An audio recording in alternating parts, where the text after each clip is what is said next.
Continuamos con lo que se conoce como factor común por agrupación.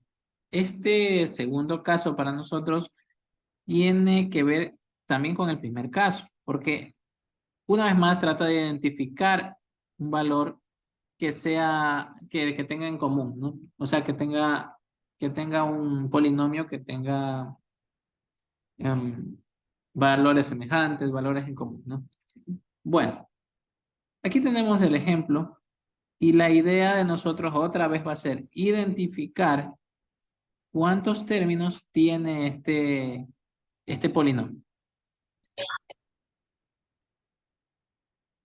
Uno, recuerden, el polinomio va, o sea, termina o comienza cuando hay un signo positivo o negativo. Dos, tres, cuatro, cinco, perdón, estoy como tachándolo ahí, no es la idea. Cinco y seis, ¿verdad? Entonces, este polinomio tiene, ¿cuántos términos? 6. Seis términos. Estoy escribiendo el seis. Cinco y seis términos. La idea de este factor común por agrupación es identificar cuál va con cuál, ¿no? Hay que buscar cuáles se parecen más. Y si se dan cuenta, déjenme borrar aquí. Si se dan cuenta, hay como dos subgrupos aquí. Hay unos subgrupos, los cuales, si se fijan, por ejemplo, aquí tiene AB. Aquí no tiene AB, no son variables en común. Aquí tiene AB, X, pero tiene AB, por lo tanto, sí tiene valores en común. Aquí tiene 3 ABX, otra vez se repite AB. Entonces estos tres tienen en común, o sea, son factores comunes entre sí. Y n a la cuarta, aquí también está n a la cuarta, x cuadrado, acá también está n a la cuarta, x. Como pueden ver, estos tres son valores que tienen factor común entre sí. Por lo tanto, hay que hacer dos subgrupos. Aquí se puede aplicar lo que se conoce como la propiedad conmutativa. Existe conmutatividad, podríamos decir, en la que, si ustedes recuerdan, esta propiedad conmutativa permite, o bueno, nos dice, ¿se acuerdan qué decía la propiedad conmutativa? ¿Quién se acuerda? ¿Qué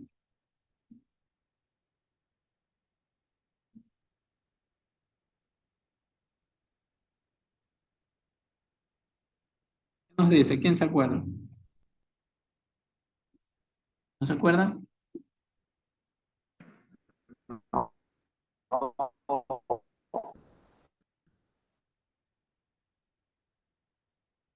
La propiedad conmutativa se aplica para las sumas, para las restas, para la división, no, perdón, para la multiplicación también. Entonces, en alguna de esas operaciones se han de acordar. Pero verán, la propiedad conmutativa lo que me dice es que el orden de los, si es para la suma, sería el orden de los sumandos no altera la suma total. ¿Sí? Igual para la multiplicación. El orden de los factores no altera el producto total. Sí dice la regla, ¿verdad? Para darles un pequeño ejemplo, de manera sencilla, no pasa nada si yo pongo 5 más 10 igual a 15, ¿verdad? Que yo pongo 10 más 5 igual a 15 también. Lo mismo si digo 2 por 6 es 12. Que diga 6 por 2. Es lo mismo. Por lo tanto, siguiendo esa propiedad, yo puedo ordenarles como yo guste, como mejor convenga. Entonces, yo voy a ordenarles en el 1, el 3 y el 5 en un paréntesis. Para este ejercicio, no puede que para otro ejercicio sea el 1, el 5, el primer término. Pero en este ejercicio en particular, yo tendría que ordenar el primer término, vean, a al cuadrado, b al cubo, con el tercer término, a al cuadrado, b al cubo, x cuadrado, y con el quinto término, menos 3a al cuadrado, b al cubo, x. ¿Por qué? Porque tienen valores en común y posiblemente pueda resolverse por factor común por agrupación de términos. Listo. Vamos con menos n a la cuarta. A ver, perdón, que una persona está por ahí. Vamos con la segunda parte de este ejercicio, que también lo agrupamos, que sería el 2, el 4 con el 6. O sea, menos n a la cuarta, menos n a la cuarta x cuadrado, más 3n a la cuarta x. Bien, entonces, una vez agrupados, de pronto hasta ahí alguna pregunta.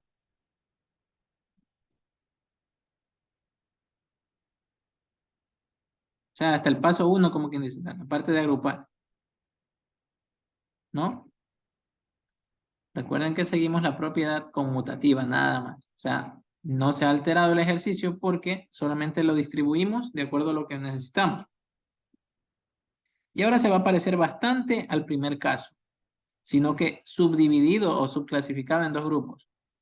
¿Qué es lo que tienen en común estos términos? Tienen en común el a al cuadrado, b al cubo, ¿verdad? Entonces este va afuera. Y a al cuadrado, b al cubo, dividido para a al cuadrado, b al cubo, 1, ¿verdad? Porque toda cantidad dividida para la misma cantidad es igual a 1. Aquí a al cuadrado, b al cubo, dividido para a al cuadrado, b al cubo, quedaría 1x al cuadrado, o sea, x al cuadrado. Aquí también que se eliminaría esa parte y me quedaría menos 3x. Menos 3x, ahí está. Identifiquemos cuál sería el factor común en este segundo paréntesis. Es n a la cuarta, ¿verdad? Es menos n a la cuarta para este valor. Entonces, como es menos n a la cuarta, yo comienzo a decir n a la cuarta dividido para n a la cuarta a 1. Quedaría x cuadrado, este n a la cuarta se simplifica y quedaría 3x. Los signos contrarios. ¿Por qué se hizo esto? Básicamente para que sean los valores iguales, ¿no? O sea, hay otro truquillo por ahí, pero ahí nomás para no confundir, no voy a decir nada ahí.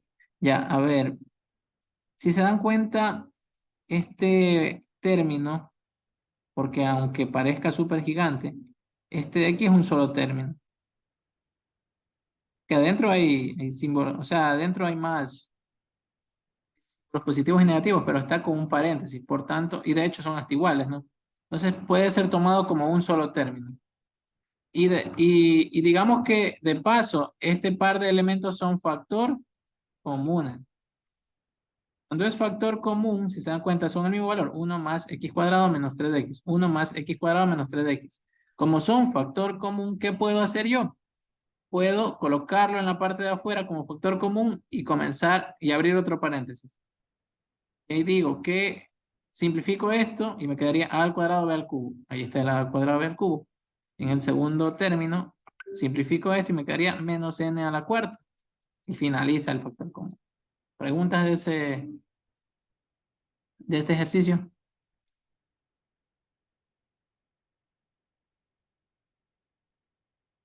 Las preguntas mientras borro la pizarra. ¿Estamos claros? ¿O se habló en chino? Yo sé que este casito es un poquito más complejo, ¿no? Pero creo que con un poquito de dedicación lo sacamos. A ver. Tengo otro ejemplo, ¿ya? Primero identifico, como hace un momento, primero identifico cuántos términos tengo. ¿Cuántos términos tengo en este ejercicio? 4. 2, 3, 4, ¿verdad? Bien. Ahora voy a tratar de identificar cómo agruparlos. ¿Cómo lo agruparía usted, señor Gastesi? O bueno, quien desee. ¿Cómo lo agrupa? Perdón. Antes de asumir que es el segundo caso, factor común por agrupación, intentémoslo como primer caso, ¿les parece? Lo intentamos como primer caso. Para ser primer caso tenía que todos los términos tener un valor en común, ¿no? Un factor común, básicamente. En el primer término tiene x, tiene x, tiene x, no tiene x. Por tanto, la x no es factor común para todos. En el segundo término hay el 2, en el primero no hay el 2, en el tercer término no hay el 2. Tampoco el 2 sería un factor común porque no está en todos. La letra C está en el último, en el tercero, pero no está ni en el primer ni en el segundo término. Por lo tanto, Por ahí hay unos que están algo en común, pero no sería el primer caso. El segundo caso, factor común por agrupación, ese sí se acopla más, porque hay dos valores, bueno, hay tres valores que tienen X, pero digamos que hay solo dos valores que tienen C. Entonces estos dos los puedo agrupar y estos dos también, quedándome de la siguiente manera. Ya está ordenadito, no solamente tendría que colocarlos dentro de paréntesis. Vean que la existencia de un paréntesis ahí no afecta en nada. O sea, sigue siendo el mismo ejercicio anterior, solo que expresado de otra manera, ¿no? ¿Listo? Ahora prácticamente ahora voy a intentar hacer el primer caso, ¿no? Ya una vez ya he encontrado el factor común, o sea, ya separado, clasificado el factor común por agrupación, o ya una vez agrupado, simplemente lo que hago es identificar ahora sí que tiene en común. En la primera parte, lo que tienen en común es la variable x. ¿Cuál es la de menor grado? X a la unidad. Entonces yo divido x cuadrado dividido para x a x. Signo menos, el 2 no es común. X para x me queda solo el 2. Más, ¿qué tenemos en común? La letra C. Abro paréntesis. Cx para C a x menos 2c para c a 2. Y ahora otra vez se vuelve o vuelve a ocurrir el caso anterior. Recordemos, tenemos otra vez un factor común. Y este factor común es x menos 2. El factor común es x menos 2. X menos 2 se va. Me queda x. Factor común es de x menos 2. X menos 2 se va y me queda c.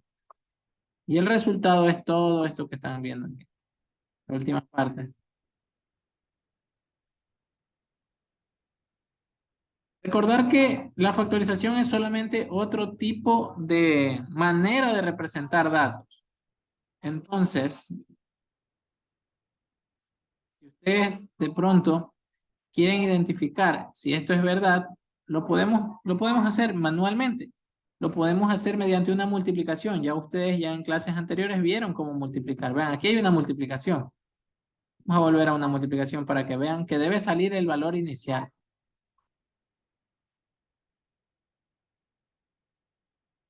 2, a ver, más por menos, menos. 2 por C, 2C. Más por más es más. X, C. Luego, menos por más, menos. 2 por X, 2, X. X por X, X al cuadrado.